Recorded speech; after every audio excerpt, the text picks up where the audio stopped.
The door wasn't locked. Never was. He kicked it open the same way he always did, boot heel first, dust following in behind him like a shadow that never quit. But it stopped short this time because someone was already sweeping. She didn't look up, just kept dragging the straw broom across the boards like it belonged to her. Like the dirt on his floor was her problem. She moved like she'd done it before. Not today. Not last week. Years ago. He stepped in and closed the door behind him slow. The broom paused once, mid-sweep, then went on. "You're in the wrong cabin." She didn't answer. He tossed his hat on the hook. Missed. Let it fall. His coat hit the chair. It creaked like something unsettled. "You deaf or bold?" Still nothing. Just the sound of that broom brushing the dust that had been there since the war, since before her, and before whatever name she didn't offer. He walked past her to the cupboard, opened it, saw the gap. "Who took the cornmeal?"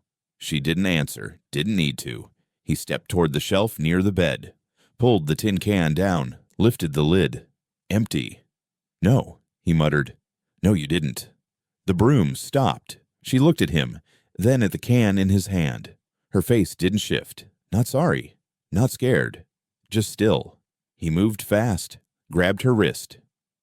"You think you can walk into a man's place, take his pay, feed yourself like you earned it?" Her voice was quiet. Rough. Not weak. "I didn't feed me." "Who then?" She didn't answer that either. Just stared at him until he let go. The broom clattered. She picked it back up, swept past him toward the door. He stood still, mouth set, then followed her outside. 3 children sat in the dust. 1 older boy, 1 younger, 1 smaller still. The smallest chewed a dry biscuit like it was made of gold. He stared at them, then at her. She met his eyes like she had a reason to. He stepped back inside. "Food's mine." "I know." "Coins too." She nodded once. "Then why?" "They were hungry." "I ain't their father." "You paid better than theirs." He looked at the stove. A pot bubbled low. Beans, maybe. Something earthy. She walked past him again, picked up a cloth, set it on the table. 1 plate, 2, 3, 4. He watched her hands. Slow, clean, practiced. "You always feed kids with someone else's money?" She didn't look up. "Only when they're dying." His jaw tightened. He said nothing. The boy came in first, the middle one, tall enough to duck under the lintel, sat straight like he'd been taught fear. Then the girl, no, the oldest boy. The one who'd probably drawn a line in the dirt once and dared the world to cross it. Last came the smallest, barely more than a shadow. He climbed onto the stool without a word. The cowboy didn't sit, just stood near the window, one hand on the frame, watching. "Got names." She ladled soup. "Don't matter." Didn't ask if they mattered, asked what they were. She put the pot down, sat last. The room filled with quiet chewing, slow sips, no prayer. The cowboy finally stepped forward, took the last chair, didn't reach for the bowl. "You gonna rob me again tomorrow?" She didn't look up. "No." "You promise?" "No." The boy to her left, the knife-eyed one, looked up, glared. The cowboy smirked. "You pull steel on me, kid, I'll bury you with it." The boy didn't flinch, just kept chewing. Supper ended like a cough, quick and hard and over before anyone could call it a meal. The children cleared their bowls. Not told to, not thanked. She wiped the table clean, folded the cloth, swept the crumbs into her hand. He stood blocking the door. "Where you plan to sleep?" "Corner's fine." "Not what I asked." She finally met his stare again, long enough to make it a choice. "You throwing us out?" "Should." "Then do it." He didn't.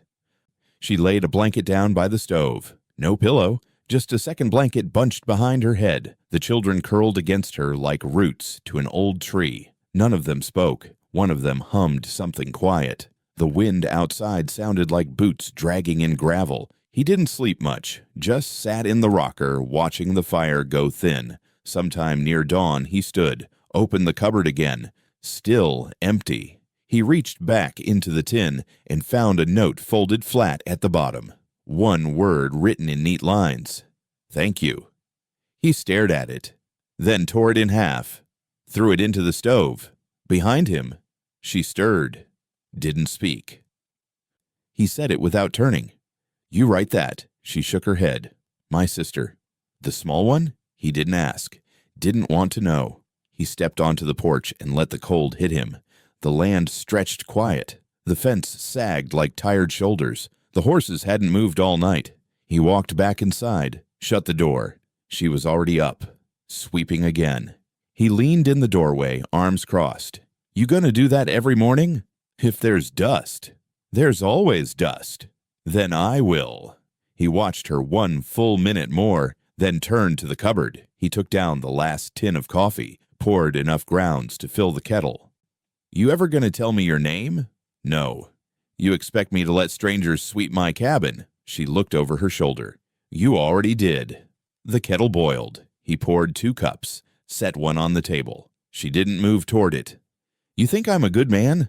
He asked. She shook her head. No. Then why trust me? I didn't. Then why stay? 'Cause you didn't stop me. She picked up the cup, blew on it, sipped once. He sat down across from her. I don't like thieves. I don't like cowards. He smiled. So which am I? Both. The fire popped. A spark hit the hearth and died. He sipped his coffee. I don't got room for 4 mouths. You got enough. For how long? Long enough. She stood, walked to the broom, set it upright in the corner. You gonna keep sweeping? She looked at him. You gonna stop me? He didn't. Not yet. He didn't sleep the next night either, not really. Every time he closed his eyes, he'd hear the broom dragging. That hush-hush sound like someone erasing tracks. Like someone wiping clean what shouldn't be forgotten. By morning, she was already moving. Same spot, same grip, same rhythm. Dust, ash, whatever crumbs they'd left behind, gone before daylight. She didn't look tired, but she wasn't rested either. He watched from the porch, arms crossed, hat low. Cattle still hadn't moved. Maybe they knew better than to breathe loud around her. You think this makes things right? She didn't answer. You think sweeping earns you a bed? Still nothing. You feed your kin with my pay, sleep under my roof, now act like this is your house. Her hands didn't stop. The broom never paused. I asked you a question. Silence. He stepped inside, boots loud on purpose. You deaf again. She kept sweeping. He walked closer. I said, she turned away. 1 step, then another. He caught her wrist, tight. She dropped the broom. Let it fall hard. I ain't asking anymore. Still no answer, but her jaw tensed. He looked down. Her other hand trembled at her side, small, bare, scabbed at the knuckles. You stole from me. No answer. You used my name. Spent my coin. She breathed shallow. Didn't pull back. Didn't meet his eyes either. You gonna speak or stay a ghost? Her lips parted, but only 1 word came. Hungry. He loosened his grip. Just a little. What? She whispered again. Hung. Before she could finish, movement shifted behind him. The door creaked. Floorboards groaned. 3 small shadows stood there. The oldest boy had stepped in first, arms folded, eyes like flint.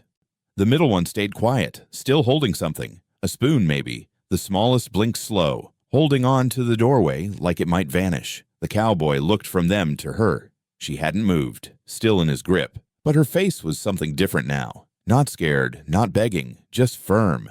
You want to punish someone, she said soft. Do it outside their sight. He let go. She picked up the broom, returned to sweeping. The children came in, slow, sat on the bench without a word. He walked to the cupboard, opened it. 1 loaf, some salt. No sugar left. You fed them again. She nodded once. With what? She didn't answer. He opened the tin where his coins were. Still empty.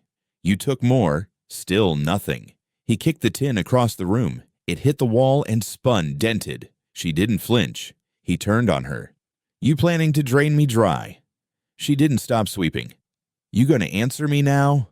No words, just that broom moving. He stepped closer again. You talk to them? She nodded. Why not me? She shrugged. You scared? No. Then why stay shut? Her mouth twisted like maybe a laugh tried to come but failed. He stared at her. You think you're righteous? No. You think you're better than me? No. Then what are you? She swept 1 last stroke. Tapped the broom twice on the frame. I'm the one who keeps them fed. He stared at her. They yours? She paused. Close enough. Blood? No. He exhaled, sat in the chair, the one with the loose leg. They got names. They don't need names. Why? Names get used. The room went quiet again. He rubbed his face. You stay quiet long enough, people make up stories. Let them. They'll say you bewitched me. Maybe I did. They'll say you killed someone. Maybe I did. They'll say you're cursed. She looked at him then. Maybe I am. The wind hit the walls like a fist, rattled the boards. One shutter slammed. He glanced at the children. The youngest had curled up in the boy's lap. She speak? The woman shook her head. She ever did. Not since. Since what? She looked down. Screaming don't fix things. He leaned back. You ever plan to run? She paused. Was waiting to be told. He nodded once. I ain't telling you. Then I won't. She placed the broom gently by the door. He stood. You cook? She nodded. Good. Enough. He walked to the table, pulled the jar of dried beans down. Then do it. She took the jar. Didn't thank him. He watched her light the stove. Her fingers moved careful, practiced. No waste. No fear. He sat back in the chair. You really ain't gonna tell me your name? No. You want mine? No. He smiled without joy. Fair. She filled the pot. The smell of salt and wood smoke filled the air. He watched the children. Their hands were clean. Someone had taught them that. Who were you before all this? Don't matter. Does to me. No, it don't. He said nothing. The fire cracked. Water hissed. She stirred the pot. The youngest started humming again. He leaned his head back. You're still stealing. She didn't look up. Then stop me. He didn't, just closed his eyes and let the broom stay where she left it. By the third evening, the air in the cabin held a new kind of weight, not tension, not exactly. Something quieter, like the sound of rope stretched tight, but not yet snapping. The kind of silence that made the floor feel thinner, the walls closer. He came in with a bundle of dry wood, dropped it near the stove. Her back was to him, shoulders hunched, sleeves rolled. She was cutting carrots with the edge of a rusted tin lid. Steam from the pot fogged the window beside her. The children sat already, still, waiting. Not one of them reached for the bowl at the center of the table. He nodded toward it. They don't eat without you. She kept cutting. They don't eat until I say. Like dogs. She stopped, didn't turn. Like survivors. He stood behind the chair at the end of the table, watched her wrap the carrots in her hand, dropped them in the pot. The youngest child sneezed. No one flinched. You teaching them manners or fear? Her voice was quiet. Manners get you hurt. Fear keeps you alive. He pulled out his chair. It scraped the floor. The boy to the left, the older one, shifted. The cowboy noticed. You got a twitch. The boy didn't answer. The girl turned from the stove, saw the boy's hand move, 1 inch, then 2, from beneath the table. The cowboy stepped around the chair. The boy stood fast, left hand gripping something behind his back. The cowboy didn't blink. Drop it. The boy didn't. Last warning. Silence. The woman spoke. Just one word. Micah. It came out soft, like a lullaby she forgot the rest of. The boy froze. Micah, she said again. Slower. Gentle. He stared at the cowboy, then at her.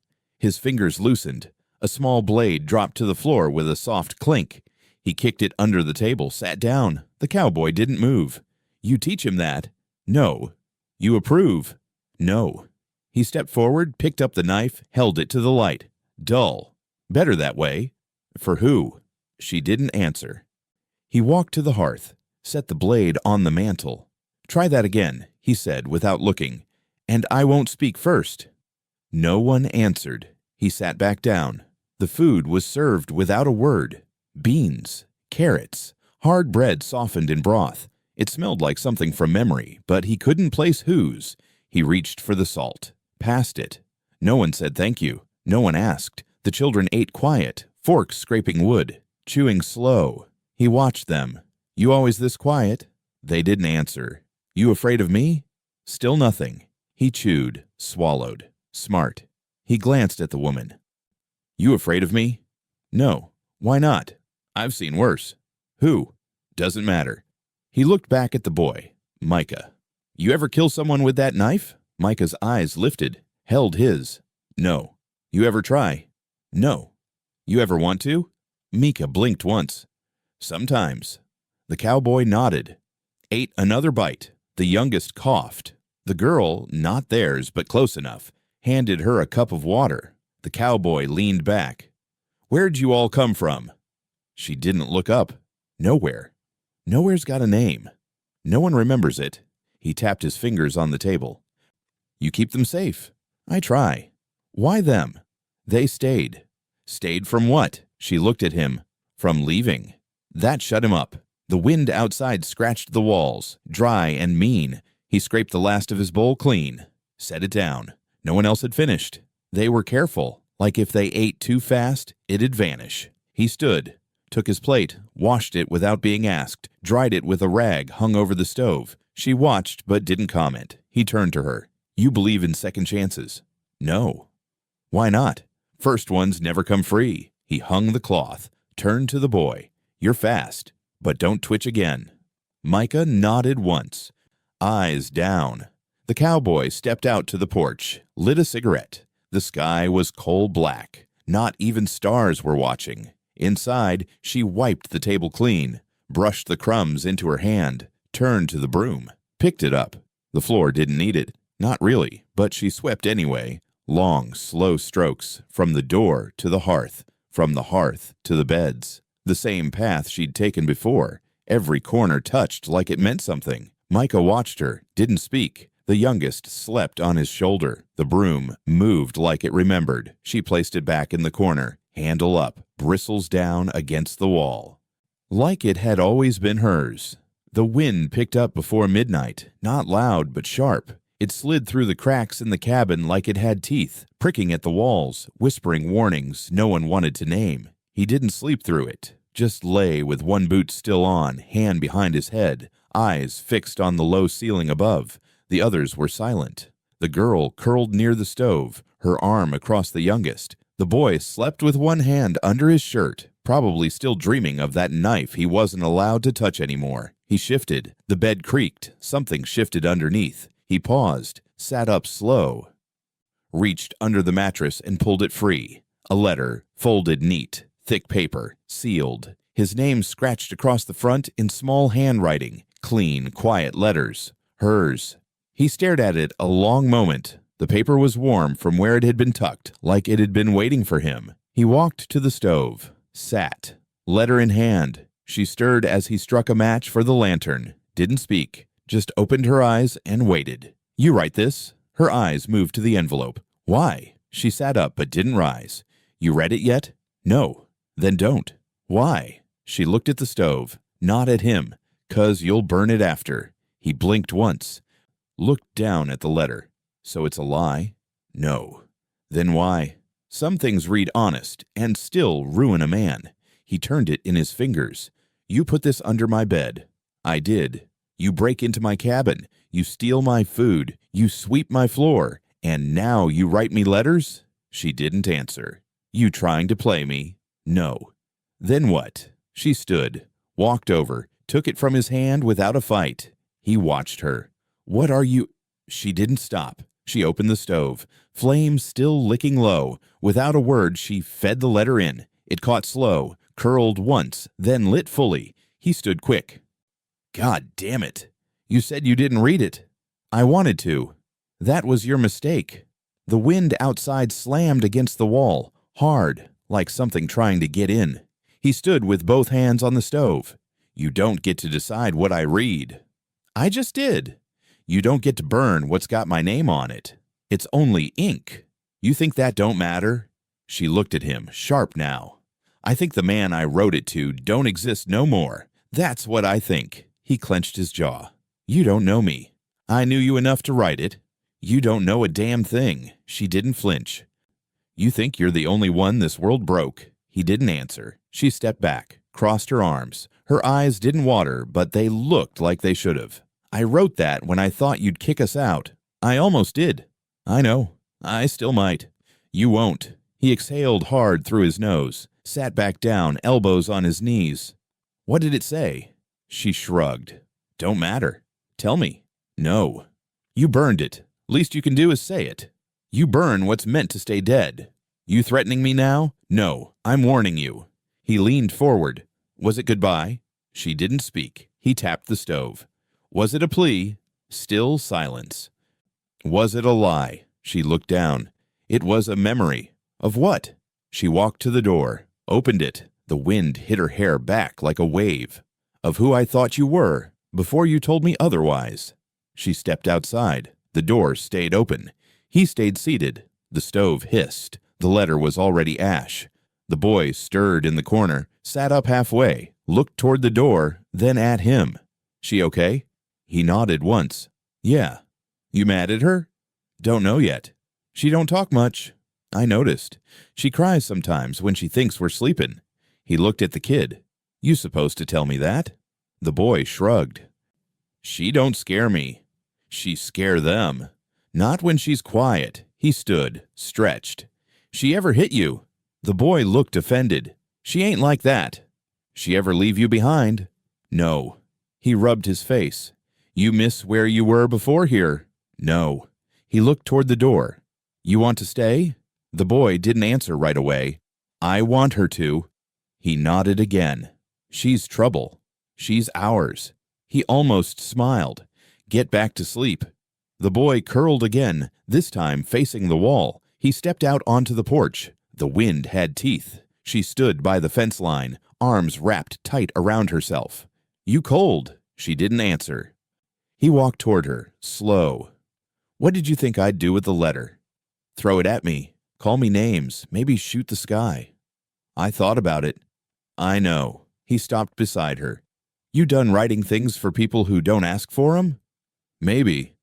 You gonna keep sweeping my floor until it stays clean? You think that'll happen? No. He looked out across the land. The horizon had no color left in it, just dark, stretching into more dark. You know what it said? She whispered. I know. You just wanted me to say it. I did. I couldn't. I know. She looked up at him. You going to make me leave? He shook his head. Not yet. She exhaled, long, quiet, like something let go of her ribcage. He looked back at the cabin. I should be angry. You are. Not the way I thought I'd be. She reached for the fence rail, gripped it. You ever burn a name before? She asked. He nodded. Mine's gone in 3 counties. She smiled a little, barely. You ever burned someone else's? He didn't answer. She turned back toward the porch. He watched her go, watched the door swing once, then shut. He stayed out. Let the wind cut him raw. The ashes from the stove chimney floated up into the night. He watched them until morning. The knock didn't come soft. It came like law. Like it owned the door, the porch, the land beneath the porch. Like it didn't knock at all, just demanded. The cowboy looked up from the saddle he'd been mending. The girl was near the stove, folding a damp cloth. The kids froze mid-step. Even the wind outside seemed to stop to listen. 3 knocks, then silence. He stood, wiped his hands, opened the door. The sheriff stood tall, hat crisp, boots polished, badge bright in the sun, horse tied up at the post like it had more right to rest than any of them. Morning, the sheriff said. No, it ain't. The sheriff grinned like a man who liked being disliked. Got business. Then spit it. The man pulled a folded slip from his coat. Warrant, name's hers. The cowboy didn't take it, just stared. She inside? Maybe. I need her to come with me. She ain't going anywhere. That a threat?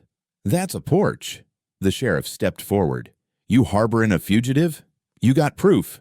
The sheriff unfolded the paper slow, made a show of it. Her name's scrawled in 3 places. Witness statements. 1 dead man. What dead man? Employer. Name of Jessup Callan. Don't know him. She did. The cowboy didn't look back. Didn't have to. He heard her step just behind him. She kill him? Didn't say that. Then what's the charge? Questioning. Then she ain't guilty. She ran. Maybe she had cause. She had blood on her. The girl spoke then, voice low. Not his. The sheriff turned toward her, looked her over like a man checking for cracks in a jar. You deny being at Jessup's ranch? No. You deny being in the barn that night? No. You deny running? No. Then why shouldn't I take you in? She said nothing. The cowboy stepped between them again. She didn't say she shouldn't. She just ain't. The sheriff tucked the paper back in his coat. You know who he was? Don't care. He was connected. Cousin to the land commissioner. Means he died rich. Don't mean he died wrong. Means someone's gonna want her for it. She yours? No. You sleepin' with her? The cowboy's jaw twitched. That ain't a question you get to ask. The sheriff's hand hovered near his belt. You obstructin' justice? You ain't justice. They stood a long second too long. The sheriff finally dropped his hand. I'll be back. You do that. The sheriff tipped his hat, turned, and walked to his horse like he'd rehearsed it. When the dust settled behind him, the cowboy shut the door. She was already walking toward the back room. You packin'? She didn't answer, just opened the chest at the foot of the bed and began folding clothes into a sack. You ain't leaving. She kept folding. I said, I heard you.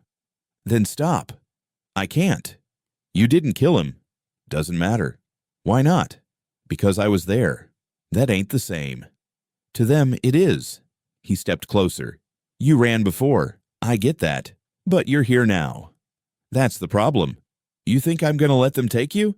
I think they will. He reached for the sack. She pulled it away. I ain't letting you run. You ain't letting me stay either. He stared hard. What happened? She didn't look up. Tell me. No.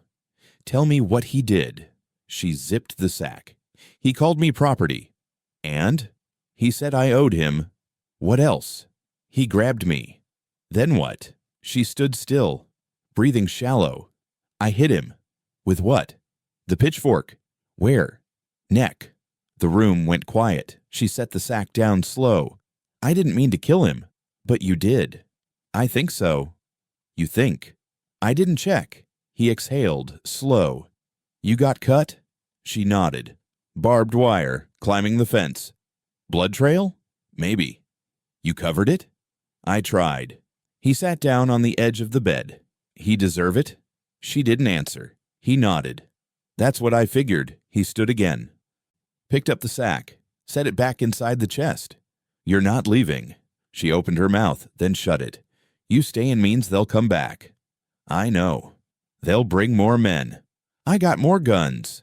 They'll lie. I'll lie better. She looked at him like she didn't believe him, or maybe like she did, and that scared her more. You sure? No. Then why? He shrugged. You were here first, before law, before them, before whatever name was on that paper. She walked to the stove, stared at the fire like it had answers. You trust me? No.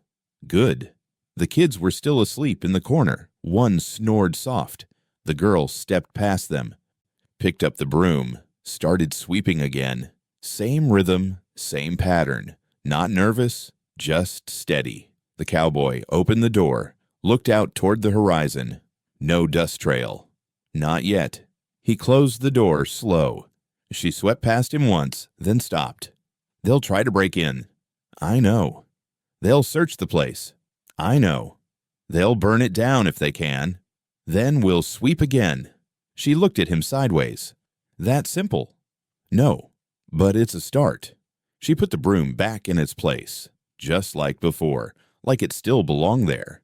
And maybe now so did she. The cup clattered once, then rolled. It spun beneath the stove, slow as a clock hand, and vanished behind the legs. The boy froze, eyes wide, looked from the floor to the cowboy. Sorry. The cowboy set down the knife he'd been sharpening and waved him off. Leave it. I can get it. I said leave it. The boy backed off. The other two stayed still, waiting to see if anyone got hit. The cowboy stood, walked over, dropped to one knee, and reached under the stove. The heat from the iron made the boards warm. His fingers felt around, found the rim of the cup, then brushed something else. Cloth. Cold. Tucked into dirt. He pushed further. The space gave a little, hollowed out, wide enough to fit his whole arm. He pulled the bundle out slow, Dust coated the burlap, tied with an old leather string, cinched tight. He didn't speak. The kids leaned forward but didn't dare move. He opened it on the table. Coins. Stacked, rolled, folded into tight paper tubes with wax ends, some loose, jingling as they spilled onto the wood. His coins. His tally marks in red ink. His count from months ago. Some missing. Some returned. More than he remembered. He looked up. The girl wasn't in the room. He stood, wiped his hands on his trousers, looked toward the back. Then he turned, and she was there, standing just behind him, silent. How long's it been under there? She didn't blink. Since before the frost. All of it? No. Whose? Mostly yours. Mostly. She nodded once. He picked up a roll, broke the seal, counted 10 silver pieces. Exact. You've been putting it back. I never took more than we needed. Did I say you could keep a hole full of my money under the stove? No. You ask? No. He crossed his arms. So why do it? She looked at the floor, then back at him. Because I knew where it'd be. When it mattered. He squinted. And when's that? When we had to leave. Or when you got killed. Or when we needed to pay off someone to keep breathing. He set the roll down. Not gentle, not hard. Just enough to feel the table shake. That your plan? Hide what you think's yours? It ain't mine. It's theirs. She nodded toward the children. Micah stepped closer, cautious. She never took for herself. I didn't ask you. She hid it for all of us. I said I didn't ask. The boy didn't back down. She saved more than you ever counted. The cowboy turned to her again. You always dig where no one sees. She didn't answer. He walked past her, back to the stove, knelt again, felt further, found another sack, smaller, same tie. He opened it. Not coins, paper, letters, folded flat, some burned at the corners. He looked up. These mine too? No. You collect things. Only what matters. He flipped one open, read 2 words. Someone else's name. These dead men. She didn't speak. He stood. You buried them with fire, and cash, and paper. She stepped forward. I kept what others dropped. That don't make me a thief. Then what does? Taking without care. He raised an eyebrow. You think care makes it right? No, but it makes it last longer. He stepped back from the table, pulled out a chair, sat. You gonna tell me what else is buried in this cabin? She shook her head. You still don't trust me. No. He looked at the coins again. You saved me more than I lost. She nodded once. I know. Why? Because you fed them. You think that makes me good?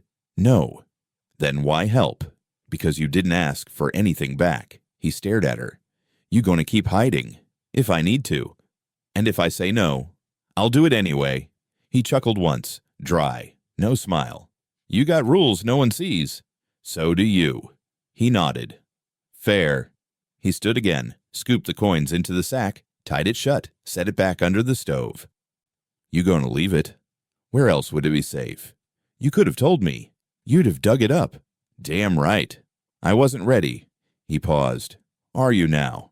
No. He stared at her 1 beat longer, then turned back to the table. Micah stepped forward again. You mad? The cowboy looked at him. No? Why not? He glanced at the stove, then back at the girl. Because she's better at keeping me alive than I am. He walked to the door, opened it. Wind pushed against his chest. You bury anything else under this place? She said nothing. Then, after a beat, only what matters. He didn't turn. Next time, he said, you tell me. She didn't agree, but she didn't say no either. He handed the hammer to Micah first. Didn't say much, just held it out like a test. The boy took it without flinching, then followed him to the splintered stretch near the creek bend. Posts cracked from the frost, nails rusted clean through, the kind of damage that didn't shout, it crept. You break it, the cowboy said. You fix it. Micah glanced up. Ain't broke it. Didn't say you did. Then why fix it? 'Cause it's ours now. The boy didn't smile, but he nodded. That was enough. She came behind them, dragging the rope bucket with the littlest wrapped in her skirt. The middle child carried nails in an old tin. She carried nothing but herself and the silence she'd kept for days. The work wasn't fast. He set the first post. The boy swung the hammer too wide, missed once, then again. She said nothing, just took the hammer from him and showed the grip. Firm, controlled, hummed while she did it. A low tune, without name or words. She set the rhythm, and they followed. Nails in, planks up, dirt packed tight, wire twisted tight and looped around with bare fingers. The wind dried the sweat on their backs, but didn't cool them. It just made everything stick. The cowboy stood back and watched a moment. She tied the wire fast. The boy handed her the bucket without being told. The girl bent to hold the post steady. The youngest traced circles in the dust with one bare toe, then paused to listen. He turned his face toward the humming. It drifted through the field like it belonged. Not soft, not loud, just steady, like something that remembered. "You always hum when you work?" the cowboy asked. She didn't stop moving, just said, "Only when I ain't scared." "You scared now?" "Less than usual." He nodded once. "Good." They moved down the line. A plank here, a patch there. She wiped her brow with the hem of her sleeve. Micah handed her the cloth from his pocket without asking. The cowboy didn't speak again for a while, just let the sound of metal on wood, boot on dust, breath through dry grass fill the spaces between them. By noon, 3 posts stood straight. A 4th leaned, but held. The fence wasn't pretty, but it was whole. The youngest tried to whistle once. Nothing came. She tried again. A high squeak, then a little warble. The girl laughed. She never laughed. She caught herself and looked at the cowboy. He didn't smile, but he didn't stop them either. "You want them to learn this?" she asked, nodding at the hammer. "Better than learning how to run. They already know that. They need more. So do I. You learning?" "Trying." He handed her a nail. "Then keep going." By the time the sun dipped low, their hands were raw. Her sleeve had ripped near the elbow. The boy's lip was split where the hammer had caught him wrong. The youngest had a splinter but didn't cry, just held her finger out for someone to notice. The girl tied a thread around it, pulled it clean, kissed it without thinking. He watched all of it. When the last board was up, he stepped back, dusted off his hands. "That'll hold. For now," she said. He turned toward the house. She followed, the children behind. At the porch, he dropped into his chair, boots heavy on the step. She sat beside him. Not close, not far. The kind of distance that said, "I'm here, but don't ask why yet." The kids settled by the post, the youngest asleep in the girl's lap. Micah sat whittling nothing in particular. The cowboy turned toward her. "You hum that tune often." "Used to." "Where's it from?" "My mother." "She teach it?" "No, she just did it." "You remember her?" "Some." "Was she like you?" "She was harder. Harder than you." "She didn't hum." He nodded. "You want them to turn out like you?" "No." "Why not?" "I want them to live." He looked out at the fence line. The boards caught the last of the light. The shadows ran straight across the dirt, clean lines like cuts. "You think fixing that fence does anything?" "It holds." "For how long?" "Long enough?" She leaned back, arms crossed. "You think I'm building something?" he asked. "I think you're trying." "Why help me?" "Because I'm tired of watching things fall." He didn't say anything for a while. The wind shifted, brought the smell of supper burning. She stood fast. Damn. The door slammed behind her. Micah looked up. It was her turn to stir. The cowboy smirked. Guess she got soft. The girl smiled. First time since arriving. He leaned back. The porch creaked. The fence stood straight. The humming was gone now. She didn't bring it back. Not tonight. She just listened. He rode in late, alone, coat dusty, hat clean, horse too fine for this stretch of land, eyes sharp like its rider. The stranger didn't look lost. He looked like he was owed something. The children saw him first. Micah stepped between the door and the others without a word. The girl reached for the youngest hand. The stranger didn't notice them. Or he did and didn't care. He tied his horse slow, like he had all the time in the world, then stepped onto the porch and knocked once with his knuckles. The cowboy answered. The man smiled. Heard you got yourself a housekeeper. The cowboy didn't smile back. What's it to you? She ain't yours. Didn't say she was. She's mine. Silence stretched. The man reached in his coat, pulled out a folded slip. Signed contract, 6 months' work, upfront pay. She vanished halfway through. The cowboy didn't take the paper. That a sale or a lease? She took coin. Agreed in writing. That's law. The cowboy stepped back from the door. You drink coffee? The man blinked once. Sure. He walked inside, left the door open. The man followed. She stood by the stove, back straight, arms still. The children were gone. Hidden, maybe. She didn't speak. The cowboy poured 2 cups, set one down on the table, sat in the chair across from it. The man took the seat like he belonged there. You sign her with ink or blood? The cowboy asked. Don't need both. Not in this county. Just her. And her brother. She didn't bring no brother. Not anymore. She moved then. Just her hand, stirring the pot with the same spoon she'd used every day. Nothing in her face. The man looked at her. Long and slow. You gonna say anything, girl? She didn't. You remember the contract? Still silence. She remembers. The cowboy drank. You got papers, that means you came legal. Sure did. You come alone. Didn't think I'd need company. You don't. The stranger sipped. Then she's coming with me. The cowboy didn't move. The man smiled again. Unless you're saying she's yours now. No one said that. Then I'll take her. She ain't going. That a threat? The cowboy stood. No. That's breakfast. The man stood slower. You don't want to fight, friend. I don't want your voice in my cabin. The man looked at her one more time. She's not worth it. Didn't ask your opinion. She's marked. Then maybe she'll mark me next. The stranger stepped toward the door. Didn't rush. You'll regret this. The cowboy followed him out. No yelling. No guns drawn. Just 2 men walking into the open yard, where the wind had died and the sky hung low. The cowboy untied the man's horse for him. The stranger mounted. You sure? I'm sure. The man turned his horse, rode west. By the time the dust settled, only the sound of boots returned. 1 pair. The horse didn't. The children came out slow. Micah looked past the cowboy toward the ridge. Nobody? The cowboy shook his head. No one's looking. She stepped out last, her apron still on, her eyes dry. He didn't speak, neither did she. She walked around the barn. He let her go. When he heard the sound, soft and cracked like something breaking slow, he didn't follow, just leaned on the porch rail, hands still, eyes closed. Let her have that cry, alone, behind the barn, where the wind couldn't reach. He boiled the water slow, bucket after bucket, hauled from the well, heated over the stove, poured into the old tin tub behind the curtain he'd strung near the fire. He didn't say it was for her, didn't call her over, just did it quiet. Steam rolled up like breath from the ground, filling the room with something softer than dust. She watched from the corner, seated, elbows on knees, eyes sharp but unreadable. The children were asleep. Micah sprawled across the floor, the youngest curled in the girl's lap like a kitten too tired to move. The cowboy set the last pot down and stepped back, wiped his hands. It's warm, he said. Won't stay that way long.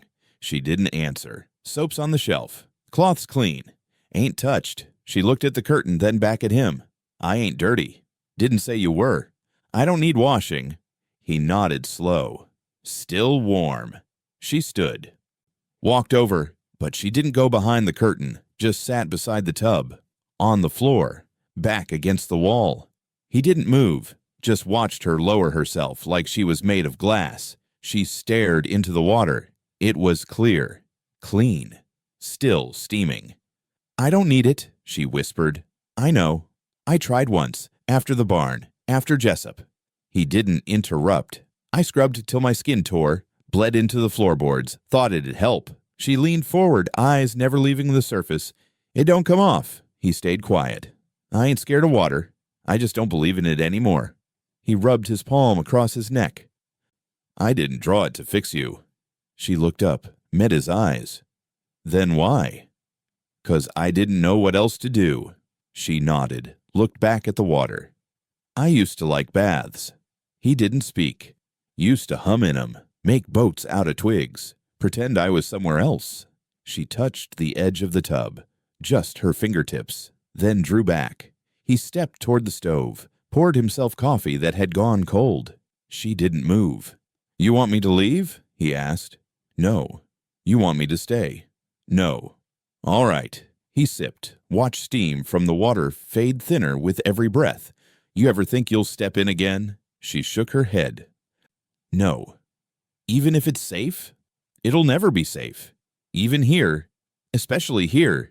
He nodded. She pulled her knees up to her chest, sat like that, breathing slow. "I used to wear dresses." He waited. "Used to braid my hair." The fire popped. "I buried the last dress in the river mud." He leaned on the wall, cup in hand.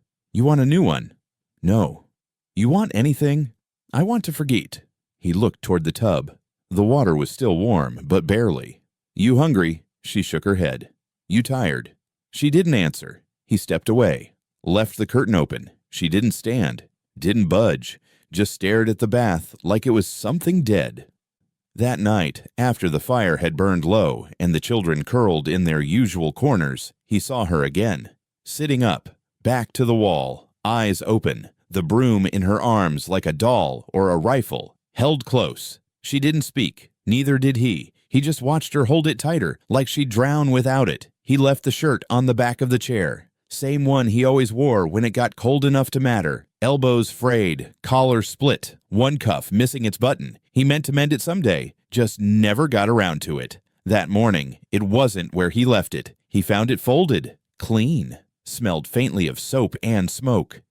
Threads pulled tight at the seams, stitches where there hadn't been any before, the kind of fixing that takes time, not just hands. He held it up. The buttons were gone, entire front sewn shut. Not lazily, meticulously, like it was always meant to be that way. He walked outside, shirt in hand. She was at the fence, straightening a loose post. "You mend this?" She didn't turn. "Yes." "Why's it sewn shut?" "Didn't want it opening again." He frowned. "It's a shirt. Still, I'm supposed to pull it over my head like a fool." "If you want to wear it." He stepped closer, held it up between them. "This ain't how shirts work." She stopped what she was doing, finally turned to face him. "You asked me to fix it." "I didn't ask for this." She shrugged. "Then don't wear it." He stared at the stitching. Tight, close, invisible from a distance, but when he held it to the light, something shimmered behind the seam. Faint shapes, letters. He looked closer. Someone's name, a single word, stitched on the inside where only the chest would feel it. He said it aloud, slow. "Silas." She didn't move. "That your brother?" "Yes." "The one who signed that contract?" "No, he didn't sign. He followed me." He ran his fingers along the inside seam. "You stitched him into my shirt." She nodded. "So, he don't get forgotten." "He's not forgotten. He's not remembered either." He held the fabric up to his chest, felt the seam fall over his heart. "Why me?" "Because you ain't afraid to carry things." He stared at her. "You bury money under my stove. You sweep dust that comes back every day. And now you turn my shirt into a grave." She didn't flinch. "You got a problem with that?" He thought about it, looked down at the name again. "No." She turned back to the post, drove the nail in with the hammer Micah left behind. He walked back inside, pulled the shirt on over his head. It fit tighter now, not worse, just heavier. He left the shirt on the back of the chair. Same one he always wore when it got cold enough to matter. Elbows frayed, collar split, one cuff missing its button. He meant to mend it someday, just never got around to it. That morning, it wasn't where he left it. He found it folded, clean, smelled faintly of soap and smoke, threads pulled tight at the seams, stitches where there hadn't been any before, the kind of fixing that takes time, not just hands. He held it up. The buttons were gone. Entire front sewn shut, not lazily, meticulously, like it was always meant to be that way. He walked outside, shirt in hand. She was at the fence straightening a loose post. "You mend this?" She didn't turn. "Yes." "Why's it sewn shut?" "Didn't want it opening again." He frowned.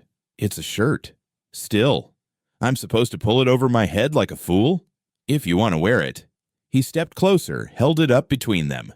"This ain't how shirts work." She stopped what she was doing, finally turned to face him. "You asked me to fix it." "I didn't ask for this." She shrugged. "Then don't wear it." He stared at the stitching, Tight, close, invisible from a distance. But when he held it to the light, something shimmered behind the seam. Faint shapes. Letters. He looked closer. Someone's name. A single word. Stitched on the inside where only the chest would feel it. He said it aloud, slow. Silas. She didn't move. That your brother? Yes. The one who signed that contract? No, he didn't sign. He followed me. He ran his fingers along the inside seam. You stitched him into my shirt? She nodded. So he don't get forgotten. He's not forgotten. He's not remembered either. He held the fabric up to his chest, felt the seam fall over his heart. Why me? Because you ain't afraid to carry things. He stared at her. You bury money under my stove. You sweep dust that comes back every day, and now you turn my shirt into a grave. She didn't flinch. You got a problem with that? He thought about it, looked down at the name again. No.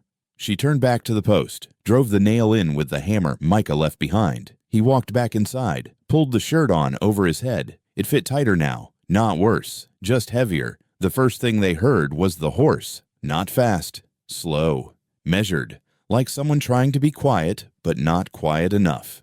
Then came the others. Hoofbeats. 6, maybe 7. Chains clinking. Spurs brushing stirrups. The sound of men who came ready to take something. She was at the table folding the same shirt she'd sewn shut. The kids were already looking to her before he even stood from his chair. Micah moved first, to the back door, bag in hand. She didn't say a word. He met her eyes.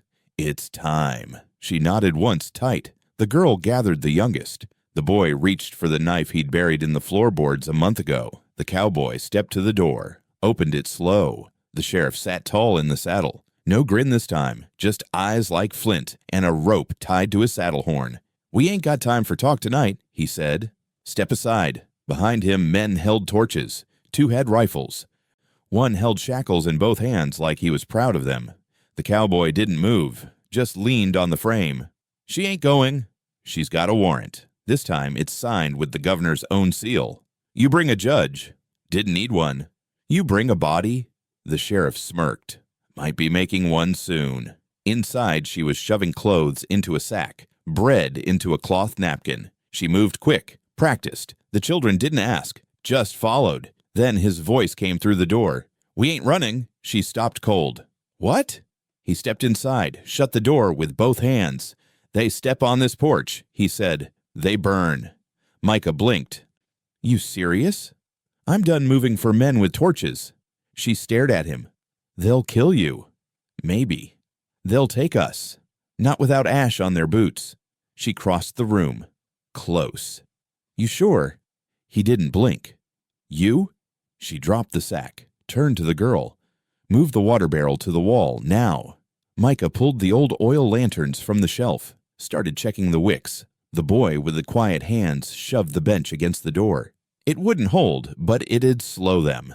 The girl yanked the broom from the corner and started sweeping. Fast, messy, clearing space in front of the fire. The cowboy walked to the window, pulled the curtain aside. They're lining up. She was already at the back window, unlatched it, checked the field. No cover out there, too much moonlight. He turned to her. We stay.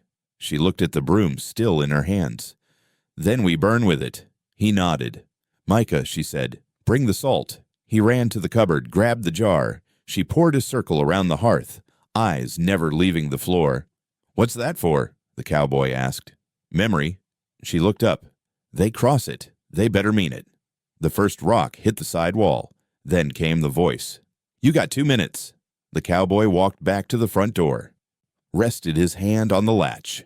1.5 minutes, he called back. Outside, they laughed. She tied the youngest to her hip with a torn bedsheet. The girl wrapped a scarf around her face. Micah stood by the curtain with a broken shovel handle. The cowboy stood still. Then the first torch hit the wall. It didn't catch, just fell. Rolled, smoked. The second hit the roof, thudded hard. She stepped beside him. You ready? No. Still staying? Yeah. The sky lit up orange. The roof groaned once, then started to glow. She grabbed the pot off the stove, threw it at the wall. Steam hissed. The board sizzled. The girl ran for the bucket. He stepped out onto the porch, rifle in hand. I said not one step. The men looked up, surprised he didn't stay inside. One moved forward. She followed him out, broom in one hand, hammer in the other. They stood side by side. The fire climbed fast behind them, and still they didn't run. By the time the sun came up, the flames were gone. The cabin still stood, but barely. Roof blackened, one shutter burned clean off. Smoke curled up like breath from a dying thing. Ash floated across the yard in soft spirals, landing on fence posts, on hair, on the child still asleep against her sister's chest. He stood in the yard, shirt scorched. Blood dried on his knuckles. The rifle was gone, snapped at the stock when the sheriff rushed the door. He hadn't needed it. A shovel handle worked fine when swung hard enough. They hadn't expected her to come out behind him, didn't expect her to swing the broom like it was a blade. First to the face, then the ribs, then the fire. 3 men ran, one stayed too long, got knocked cold and dragged off by the others. The sheriff hadn't run. He'd stood there, holding his badge like it was armor, shouting something about law and names and duty. But the fire caught his coat first, then the rope on his saddle, then the porch rail. He stumbled back, hit the post hard, dropped the badge in the dirt. She'd watched it fall. Now it lay buried just beneath the step, under her heel. The children hadn't spoken yet, not even Micah. The boy with the knife had blood on his shirt, but it wasn't his. He stood with the hammer still in one hand, like he forgot to let go. The cowboy leaned against the post, ribs bruised, breathing shallow. She stepped past him with the broom. The same broom. The handle cracked from where it had split a man's jaw. The bristles singed, the edges black. She didn't say a word, just started sweeping. Ash, cinders, footprints. The sound of it cut through the quiet. A rasping, steady sweep from the porch to the yard, from the yard to the step, from the step to the place where the badge had fallen. He watched her, eyes low, body still. "You always sweep after a fire?" he asked. She didn't stop. "Only when it's still home." He nodded. "Is it?" She looked up. "You tell me." He glanced at the roof. Charred beams, smoke holes, ash drifting down like snow. "It'll hold." "Then so will I." Micah came forward, slow, still barefoot, still armed. She looked at him. "Go check the fence." He turned without a word and walked the line. The youngest stirred in her sister's arms, let out a little sigh, then went back under. The cowboy stepped down from the porch. "You buried it?" She nodded toward the step. "Right under there." He knelt, brushed the dirt, felt it, cold, metal. "Badge don't mean much now." "It never did." He stood. "You think he's dead?" She shook her head. "Not yet." He winced. "Shame." "You'll get your chance." He didn't smile. Not really. The sun climbed higher. The smoke thinned. The children started moving again. Micah returned from the fence, said nothing, just gave a nod. The line was still up. The field was theirs. The girl helped gather what was left, blankets from the floor, tin cups from the mud. They piled the scorched wood to one side, kept what could be burned again. She swept the porch clean, then stepped down and swept the yard. When she reached the edge of the field, she stopped, turned, held the broom in both hands, straight up, then drove it into the earth, deep, like a post, like a stake, like a flag. The cowboy watched her. "That's supposed to mean something?" She looked at the broom, planted and still. "It means we're not running anymore." He stepped up beside her. "You sure?" "No." "But you're staying." "Yes." He looked at the broom. Hell of a flag. She almost smiled. Micah walked up, handed her something. The broken tin star. She took it, looked at it, then handed it to the boy with the knife. He walked to the porch, bent low, pressed it into the post. Not nailed, just wedged into the old scar from a bullet years ago. It fit. The girl looked back at the house. "Still call it a cabin?" "No," she said. "It's more than that now." He stood behind her, hat in hand. "You ever gonna tell me what Silas looked like?" She shook her head. He looked like Micah. The boy didn't turn, just stood beside the post, one hand on the badge, one foot in ash. The wind picked up, blew dust over the fields, but the broom didn't fall, didn't move, just stood. like it belonged there, and maybe now it did.